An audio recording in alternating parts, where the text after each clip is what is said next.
yo separo dos etapas de mi vida porque tiene que ver, una con mi infancia, la primaria, era una chica de clase media acomodada de la ciudad de La Plata y estudiaba en un colegio de monjas, y era muy buena alumna y hacía todo lo que una chica de clase media platense hacía, estudiaba, hacía deportes, iba a inglés, iba a cerámica, iba a las fiestas con mis amigas y me gustaba mucho el dibujo y dibujaba mucho, iba a talleres de plástica, de cerámica, de dibujo y era muy católica, y era muy practicante, iba desde chiquita a hogares a ayudar y muy comprometida. No tenía ningún conflicto con la Iglesia Católica, ni con las monjas, ni con las autoridades, no era rebelde, nada. Era prácticamente la mejor alumna y no tenía ningún problema con eso. Y esta vocación por la cuestión artística fue que decidí cambiar de escuela y ir a estudiar en Bellas Artes, una escuela secundaria que tuviera que ver con el arte, ya que a mí me gustaba mucho dibujar y trabajar las cuestiones artísticas. Y ahí se da un cambio en mi vida importante. A los 13 años, cuando entro en la Escuela de Bellas Artes de la Ciudad de La Plata, una escuela que dependía de la universidad, en el año 72 entro a esa escuela, absolutamente politizada, muy movilizada, empiezo a descubrir todo un mundo absolutamente distinto. Mi familia era absolutamente antiperonista y así entré, antiperonista y católica, a la Escuela de Bellas Artes. Y ahí el mundo se me fue presentando distinto. Y con ese compromiso que yo tenía con el catolicismo, con los pobres, con los humildes, yo siempre recuerdo cuando en una de las tantas infinitas charlas de política que se daban en todo momento, que era lo cotidiano hablar de política y de las transformaciones y de la revolución, me doy cuenta que podía no haber pobres. O sea, con esa simplicidad que lo vi, que me lo trataron de explicar, que de acuerdo a que si uno trabajaba en la política y se cambiaban las cuestiones políticas, esto que yo hacía de ayudar, teníamos que transformarlo de otra manera para que no haya pobres. Y eso a mí me estalló la cabeza, fue revelador. Tenía 14 años, ¿no? 14, 15 años, 14 años. Y dije, yo quiero eso, yo quiero trabajar en eso, en que no haya pobres. Y entonces toda esa fuerza que ponía de colaborar en la iglesia y demás, la empecé a poner en las prácticas políticas que empezamos a interpretar en aquellos años.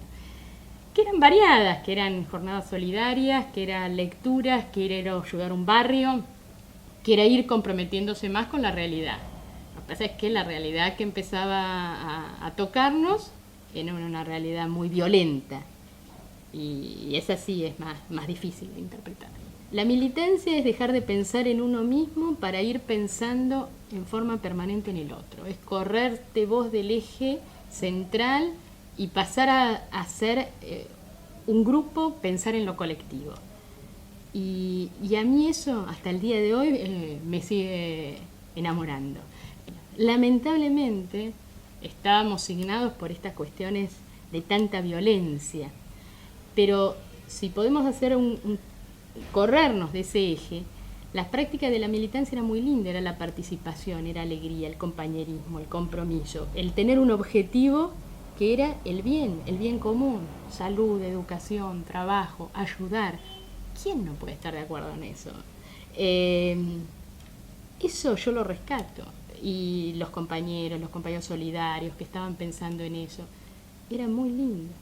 Hoy, por suerte, creo que este relato mío, los jóvenes lo pueden empezar a entender. Durante estos años pasados yo explicaba esto y me parece que no me entendían mucho. No adhería a ninguna corriente especial hasta que pude entender, ¿no? Era bastante racional, a pesar de mis pocos años. Leía marxismo, leía peronismo, leía todo lo que podía leer para entender ese nuevo mundo que se me estaba abriendo. Y me costaba mucho lo del peronismo porque venía con una familia tan antiperonista que que todo el tiempo yo declamaba todas las máximas antiperonistas y las tuve que deconstructurar todas esas cuestiones. Y así fui entendiendo, yo quería el socialismo nacional, no tenía dudas que hacia eso iba, pero entendí que no se podía en este país pasar al socialismo nacional sin pasar por el peronismo como movimiento popular y de masas. Y a partir de ahí, con esta interpretación teórica, llego a la cuestión que a la agrupación que yo tenía que militar era una agrupación peronista. Y entonces de allí fue que decidí participar más activamente en la Unión de Estudiantes Secundarios, la UES, que era una agrupación estudiantil secundaria, pero peronista, y que respondía a Montoneros, ¿no? en las líneas generales. Y ahí yo tenía bastante conflicto con la cuestión de la violencia. Pero bueno, entendía que la agrupación estudiantil, la UES, era la agrupación más acorde con los pensamientos que yo estaba llegando para hacer la transformación nacional. Hoy en día hablar de lucha armada efectivamente suena una cosa totalmente atemporal. En aquellos años no, porque nosotros no conocíamos periodos de democracia. Nosotros no valorábamos, ni apreciábamos, ni queríamos la democracia. Nosotros queríamos la revolución, pero por un desconocimiento. O sea, nosotros nos criamos sin democracia. O sea, nuestra vida fue de golpe en golpe, los periodos democráticos muy, muy débiles, sin participaciones políticas, con proscripciones, así que nosotros no conocíamos. Entonces, la cuestión de la lucha armada, teórica, vamos a decir, como estructura, no nos asustaba. No nos asustaba porque nosotros siempre estuvimos con cuestiones de violencia y que con golpes militares que había que derrocarlos, y a los militares no era por convencimiento, los tenías que derrocar con otra fuerza armada. Entonces y era una lucha muy fuerte, y en eso uno entendía, desde lo teórico yo lo entendía, que la lucha armada no me asustaba. Lo difícil era cuando empezaba a tomar nombre y apellido, carne y hueso, y se te venían acercando esas cuestiones, o que tenías que dar el salto en comprometerte en tener una participación armada.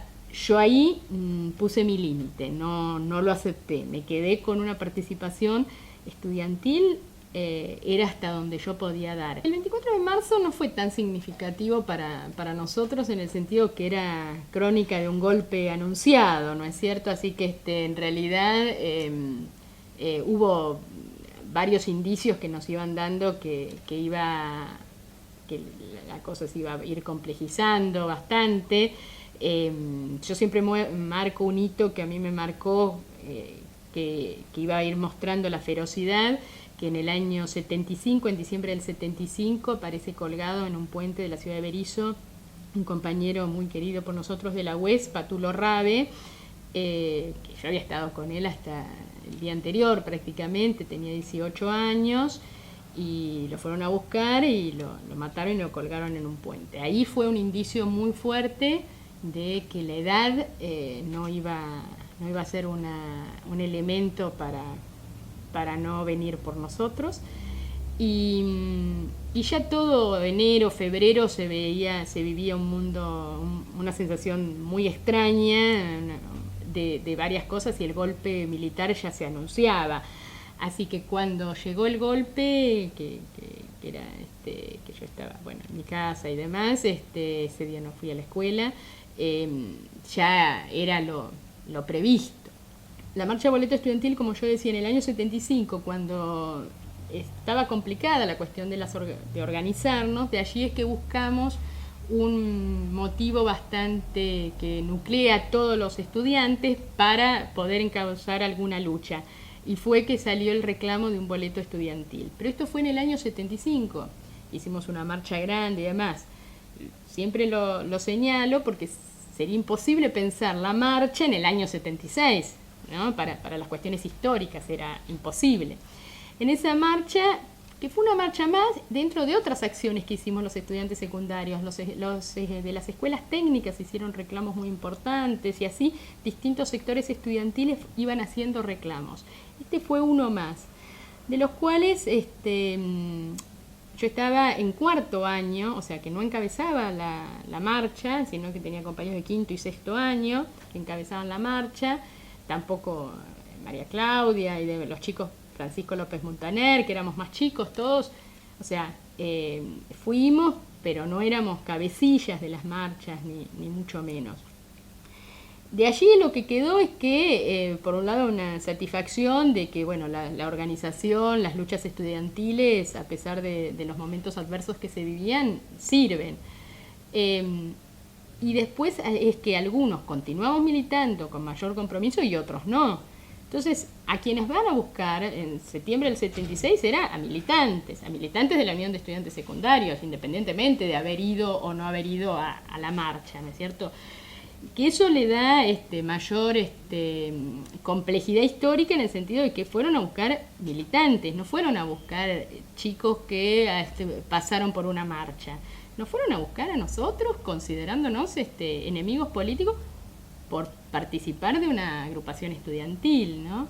Entonces, bueno, eso era, o sea, y que ya se venía dando en todo septiembre, no solamente el 16, porque el 9 de septiembre ya había caído Gustavo Calotti y otros compañeros, Víctor Treviño, hay otros compañeros tanto desaparecidos como sobrevivientes de todo ese episodio. Por eso hablamos, y si le damos ese nombre, es la detención sistemática de estudiantes secundarios, ¿no es cierto?, que es mucho más amplia, tanto en número de desaparecidos como de detenidos, y que con esta complejidad política que éramos militantes políticos. El 16 de septiembre yo estaba en la Escuela de Bellas Artes. Es característico en Bellas Artes que se preparen fiestas para la primavera, habíamos discutido mucho si las hacíamos, si no las hacíamos, estábamos en eso, tratando de organizar eso, y me avisan que, viene una compañera y me dicen que en la madrugada habían llevado a Claudia Falcone y a Clara Ciocchini, compañeras de la UES, compañeras mías que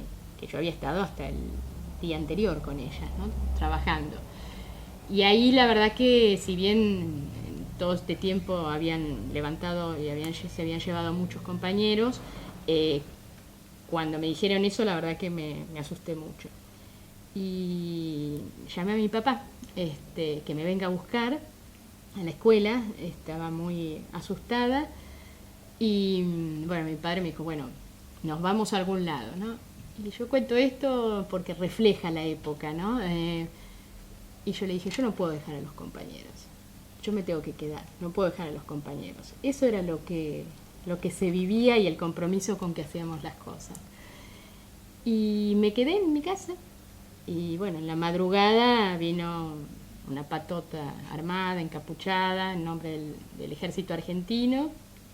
Esta escena es como lo más conocido que ya se sabe qué es lo que pasaba, y venían buscando un estudiante de Bellas Artes. Esto también es importante porque venían buscando un estudiante secundaria, ¿no? O sea, no había duda de eso. Y aparecí yo, que no soy muy grande y era muy chiquita en ese momento, y dijeron, no, esta es muy chiquita, no puede ser. Y yo tengo una hermana más grande, hicieron levantar a mi hermana y le preguntaron qué estudiaba filosofía, dice, y debe ser ella. Y dijeron, bueno, llevemos a las dos. Y él le dijo, no hay lugar en el auto. Bueno, entonces vamos a llevar a la de Bellas Artes. Y así fue como me detuvieron. Y me parece que en este relato hay muchas cosas, ¿no? O sea, a mí me vinieron a buscar por ser estudiante secundaria. No había duda de eso. Ahora, también se llevaban a mi hermana. Y que yo era chiquita no invalidó para nada que tenían que llevarme, porque bueno, para ellos uno era el enemigo, no era un estudiante, no era una chiquita, no era una joven, no era una chica, eras el enemigo político y como tal te trataron.